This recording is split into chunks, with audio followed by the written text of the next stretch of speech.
What's up, everybody? My name is Anthony with Real Broker. Welcome to today's video. I'm going to walk you through the 5 most important things that a seller can do to put money in their pocket when they're preparing to sell their home. So the point of today's video is to make sure that our clients here at Real are avoiding the mistakes that we commonly see sellers make when they're preparing their property for sale. The first thing is I don't want a seller to have to spend money on things that they don't have to. We typically have a 3-to-1 rule here, right? That means that if you're going to spend $1 on something, I want you to make 3 back. Now, each house is different, and there's certain recommendations you're going to make to one property versus another, depending on the market there, depending on the competition, and how that property is really going to stand out.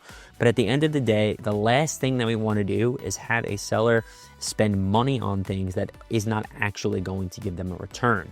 And there's a couple of things that, if you go online, people jump to and they say, you know what, I got to do all these things, and it's very nerve-wracking and it's very overbearing and overwhelming to think you have to do all these major things before you actually go to begin advertising your home. So in today's video, I'm going to slowly go through the 5 things that I think are the most important. And from selling real estate for over 10 years here on Long Island, the things that looking back, I said, okay, this actually made a difference. We had great feedback on this from the buyers that came to the property. And at the end of the day, the sellers had really good results. So the first thing and the easiest thing that we recommend to our clients is to declutter and organize the home. It does not mean that every single closet and every single basement needs, portion of the basement and corner of the basement needs to be perfect. But what you can do is you want to make sure that the space is really going to show well and it's got a kind of an open feel. So of course, if you're moving, honestly, decluttering is going to be a part of that process anyway. That's going to make your move a little bit easier. But specifically when it comes to decluttering and organizing is going to help with photos and actually showings for the home. And we want buyers to really get the experience of the full size of the space and really that everything is organized and kept well, and keep that kind of that same feeling throughout the home when we plug in our marketing systems and our processes. But what we do is we give our clients a checklist, like a pre-photo checklist specifically. And the first thing on there is decluttering. This goes for countertops, closets, this goes for your bedroom, this goes for, your top of your furniture, things like that. Just begin to limit the number of items that you have around the house. Sometimes any decor that a homeowner is using, if it's a little bit overbearing or the house is really over decorated, you might want to limit some of that stuff, make stuff a little bit more neutral. And this, at the end of the day, is going to help with the experience in the home and also through people's viewing it with a virtual tour online. So just decluttering, organizing some things is going to be the first thing that you want to do. So the next thing we're going to talk about is painting the home before you go to the market. This is probably the number one thing that I get asked when clients are asking us about prepping their home for sale. They say, should I paint? Well, it's not just a blanket answer of yes, you should paint. Of course, the first thing is, well, when was the last time the home was painted and what colors are in the home, right? And who's going to be the buyer for this type of home?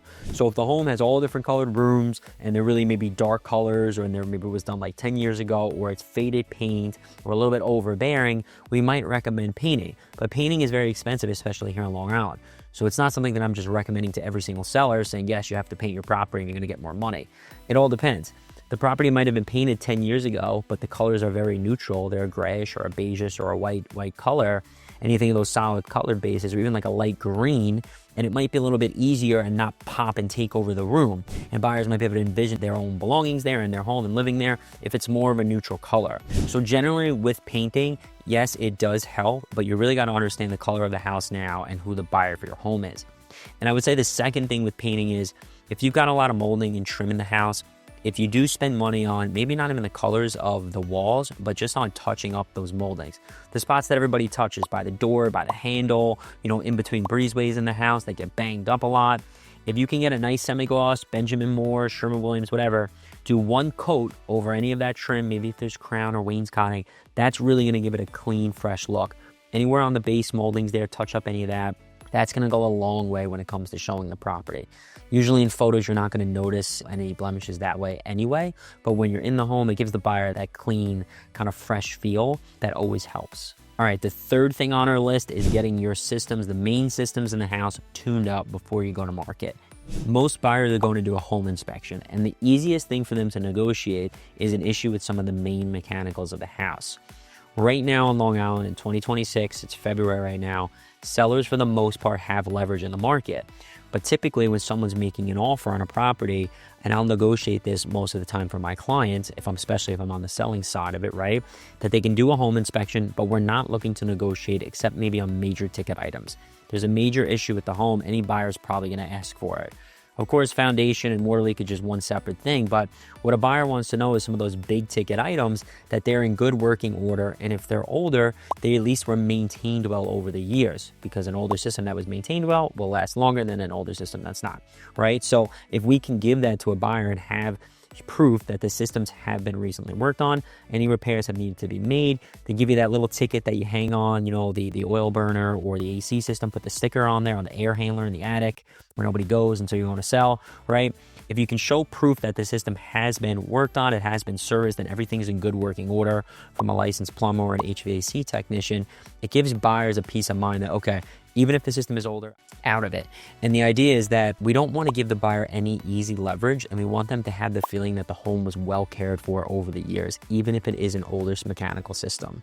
So that is something, if you're only going to spend, let's say, $300 to $400 to get the system done, it's usually something that's going to help protect your equity in the home if there is a system that's older.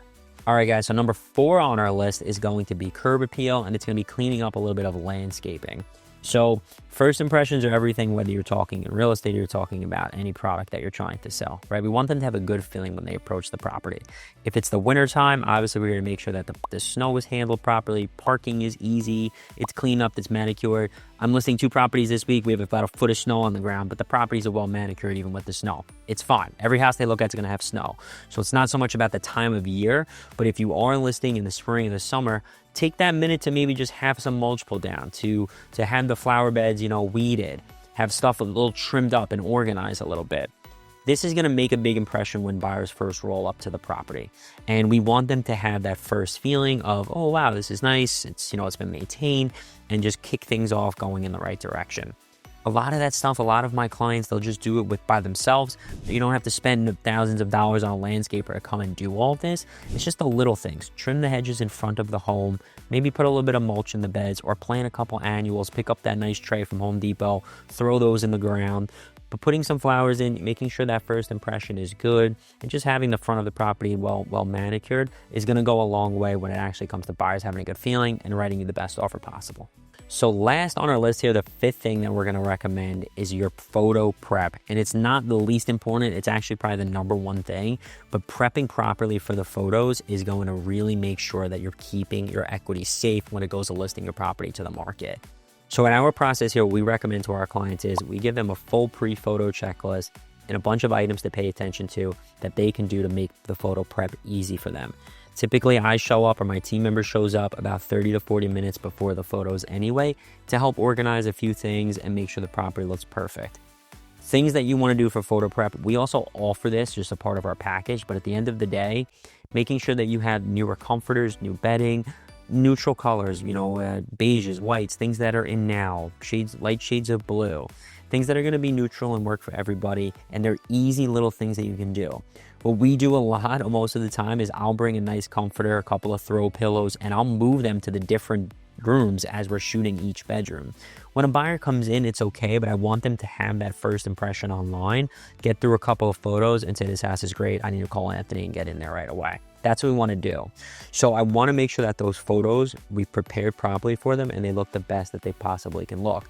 If you're following the checklist, most of the things that we talked about here today, that's already going to begin your prep, your decluttering, your organizing, opening up the spaces a little bit, touch up paint.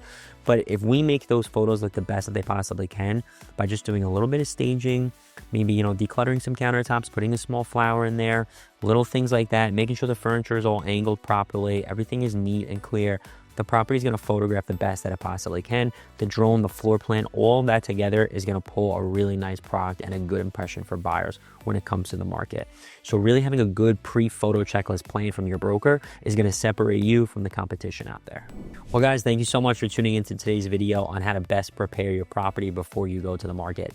If you do these 5 things, you are absolutely going to put yourself in a better position as a seller to make sure you're getting the most amount of money in today's market. This is obviously just a quick overview of a couple things that we recommend.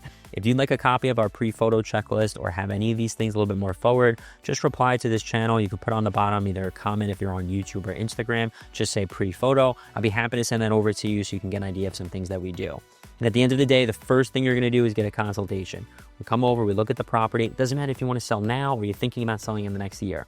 will be able to tell you, okay, do these few things. This is going to help you. Don't spend a ton of money without speaking to a professional who's going to be there to advise you to say, hey, if you spend a few bucks, you're going to get way more than that back. And if you're just breaking even on things in today's market where really the sellers have a lot of the leverage, it's probably not worth it. There's other things that you can do that are going to cost a lot less, that's going to keep money in your pocket and make sure you get the highest value.